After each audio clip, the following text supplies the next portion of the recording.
Hello my dear friend, आपका अग्रवाल जी classes में स्वागत है। तो चलिए आज हम लोग बात करेंगे फिर से क्रांतिकारी की, जिसका नाम है चंद्रशेखर आज़ाद। तो चलिए शुरू करते हैं एक महान क्रांतिकारी की कहानी। बाल्यकाल। वो अंग्रेजी सल्तनत का काल था। संपूर्ण भारत परतंत्रता की बेनियों में जकरा करहा रहा था। हर भारतीय की बस एक ही ख्वाहिश थी, आज़ादी। उस समय मध्य प्रदेश के में एक छोटी सी रियासत थी, अलीराजपुर। उसी अलीराजपुर रियासत के अंतर्गत एक गांव था, भौड़ा, जहां पर पंडित सीताराम तिवारी एवं उनकी धर्म पत्नी श्रीमती जगरानी देवी रहा करते थे। पंडित सीताराम तिवारी गांव के सम्मानित एवं ईमानदार व्यक्तियों में गिने जाते थे। ईमानदार व्यक्ति के पास अक्सर धन की कमी रहती है, और पंडित सीताराम तिवारी भी इसके अपवाद नहीं थे। धन की समस्या उनके सामने अक्सर खड़ी रहती थी। कहा जाता है कि गरीबी में इंसान को अपना स्वाभिमान बनाए रखना कठिन होता है। सच तो यह है कि ईमानदारी का वास्तविक महत्व भी तभी है जब आदमी अपना स्वाभिमान कायम रख सके। यूँ गरीबी को ईमानदारी और स्वाभिमान की एक कसौटी माना जा सकता है, जो व्यक्ति की सच्चाई, स्वाभिमान और ईमानदारी को परखती है। परंतु जो लोग सच्चे व स्वाभिमानी होते हैं, छोटी मोटी समस्या उसका बाल भी बांका नहीं कर पाती। पंडित सीताराम तिवारी ऐसे ही स्वाभिमानी व्यक्तियों में शामिल थे, जिनके सामने कठिनाइयों का पहाड़ चूर चूर हो जाता है। पंडित सीताराम तिवारी को दुख अपनी गरीबी का नहीं था। उनका दुख यह था कि वे अभी तक मात्र एक पुत्र के पिता थे। उनकी एक पुत्र की इच्छा और थी। यूं तो उनके 3 पुत्र हुए थे, परंतु तीनों जन्म लेने के बाद उन्हें छोड़कर इस दुनिया से चले गए थे। इस समय उनकी पत्नी पुनः गर्भवती थी। एक तरफ जहां उनके मन में यह आशा थी कि शायद इस बार यह शिशु उन्हें छोड़कर नहीं जाएगा, तो दूसरी तरफ एक अनजाने भय से उनका हृदय कांपता रहता था कि कहीं ऐसा न हो कि इस बार भी उन पर दुखों का पहाड़ टूट पड़े। उन्हें अक्सर यह लगता था कि अगर इस बार भी ऐसा हुआ तो वे उस दुख को शायद ही बर्दाश्त कर पाएं। यही सब सोचते हुए वे दरवाजे पर बैठे हुए थे कि तभी एक साधु ने आवाज़ दी, माँ भिक्षा दो। साधु को देखकर वे उठे और उनसे आग्रह करते हुए बोले, महाराज आसन ग्रहण करें। साधु बैठ गए। जगरानी देवी ने आदर से भिक्षा लाकर उनकी झोली में डाल दी। क्या बात है पंडित जी, आप कुछ परेशान हैं? साधु ने भिक्षा अपनी झोली में समेटते हुए कहा, नहीं महाराज, बस वैसे ही जीवन की गति के विषय में सोच रहा था। सीताराम जी की आवाज़ से उदासी स्पष्ट झलक रही थी। अरे घर में तो खुशी की बात है और आप इस तरह उदास हो रहे हैं, आखिर बात क्या है? वही तो सोच रहा हूँ महाराज। और पंडित जी ने अपने मन की सारी बात साधु को बता दी। साधु महाराज थोड़ी देर तक चुप रहे और फिर बोले, इस बार ऐसा कुछ नहीं होगा, आप निश्चित रहें, भगवान शिव की उपासना करें।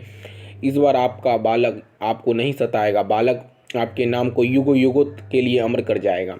सच महाराज? पंडित जी का चेहरा खिल उठा।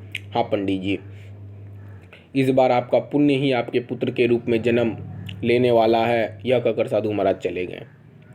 23 जुलाई 1906 का दिन था। इस दिन पंडित जी के घर में एक सुंदर बालक ने जन्म लिया। बालक थोड़ा कमजोर दिखता था, परंतु उसके मुखमंडल पर एक अपूर्व तेज विद्यमान था। जब उनकी पत्नी ने उसे उनके हाथों में दिया तो वे उस बालक को देखते ही रह गए। उसके मुख पर ऐसा तेज था कि आंखें ही नहीं ठहरती थी। हमारा पुत्र भगवान शिव का वरदान है, हम इसका नाम चंद्रशेखर रखेंगे, उन्होंने प्रशंसा से भरकर अपनी पत्नी से कहा। जगरानी देवी ने थोड़ा मुस्कुराकर अपनी सहमति दे दी। बच्चे के छठ पूजन के दिन सारे गांव का न्योता दिया गया। सारे गांव की स्त्रियां आई। जो भी उस बालक को देखता बस देखता ही रह जाता।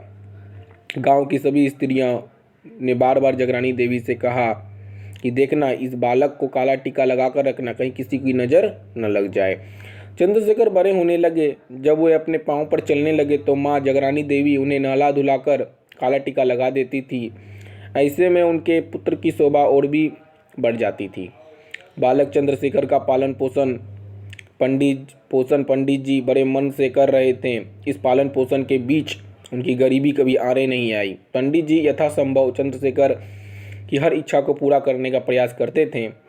काल चक्र मंथर गति से अपना सफ़र तय करता रहा और काल के इस सफ़र के साथ चंद्रशेखर भी बढ़ते रहे। वे अपने माँ बाप के लाडले थे, तो अपनी मित्र मंडली के एक निर्भीक और खुश मिजाज बच्चे, हम उम्र बच्चों के नेता। चंद्रशेखर में आदर, वीरता और निर्भीकता के गुण मौजूद थे। बचपन से ही उनकी बातें सुनकर तथा उनके निर्भीक व्यक्तित्व को देखकर लोगों को आश्चर्य होता था। एक बार की बात है, दिवाली का दिन था। चारों तरफ दिए जल चुके थे। उस समय उनकी उम्र लगभग 8-9 साल की रही होगी। वे भी अपने साथियों के साथ पटाखे जलाने में व्यस्त थे। उनके आसपास छोटे छोटे बच्चे खड़े उन्हें फुलझड़ियाँ जलाते देख रहे थे। चंद्रशेखर ने उन बच्चों को प्रसन्न करने के लिए 8-10 फुलझड़ियाँ एक साथ जलाकर अपने हाथों में ले ली।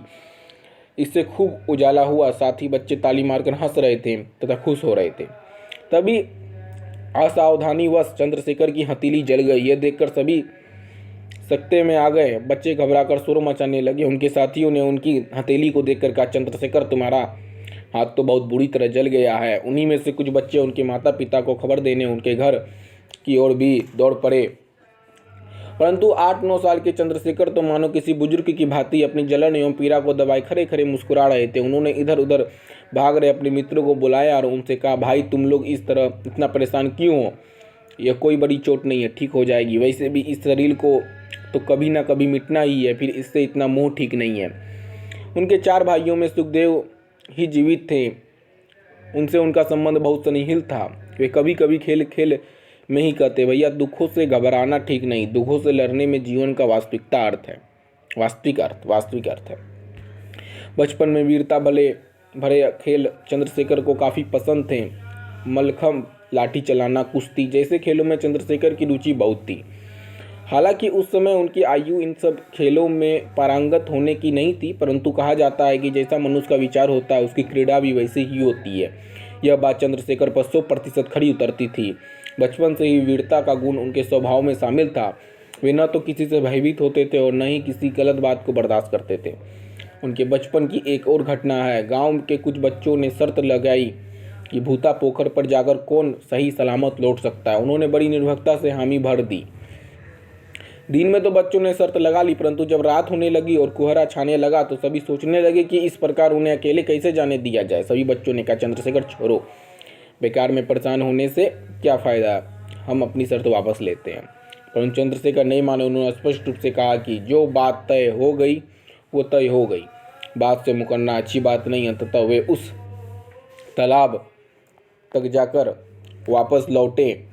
चंद्रशेखर का बचपन उनके आगे वाले दिनों का संकेत था। अपने बचपन में ही उन्होंने यह जता दिया था कि वे किसी भी कीमत पर न तो अपना वचन तोड़ सकते हैं और न ही हार मान सकते हैं। जय हिंद, जय भारत।